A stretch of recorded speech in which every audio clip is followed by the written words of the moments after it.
Secretary, have you considered that Russia just buying time till they're in a place to invade Ukraine, making you jump through hoops like hand-delivering written responses to questions that you've answered time and time again in the past. And meanwhile, they're destabilizing Ukraine from within. The economy's crumbling. You're spending hundreds of millions of dollars shoring them up. At what point do you stop playing Russia's game and take preemptive action now?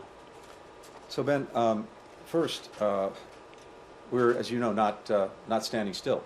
And we can walk and chew gum at the same time, and that's very much what we've been doing. So we've been clear to Russia that there are two paths, a diplomatic one, but also a path of defense and deterrence, and if Russia chooses aggression, a path that will lead to massive consequences.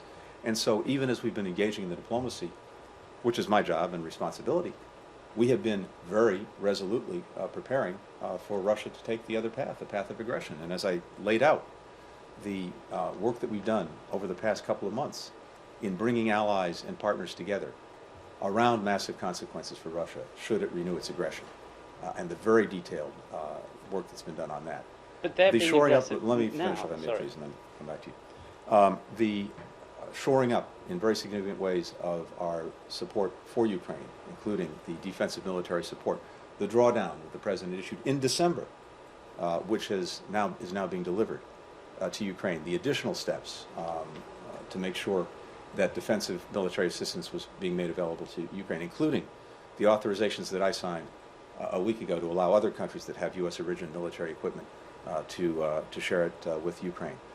The work we're doing to bolster Ukraine's economy, the work we're doing to shore up Europe on energy if there are disruptions as a result of conflict. And, of course, the orders that the President gave, the Secretary of Defense gave earlier this week to make sure that we are fully prepared on a moment's notice to reinforce NATO's eastern flank in the event of renewed Russian aggression. All of those things have been happening very deliberately and effectively over the last many weeks. So these two paths and the approach that we've taken, these are mutually reinforcing. The work that we're doing on defense, on deterrence, bringing allies and partners together, I think reinforces our diplomacy.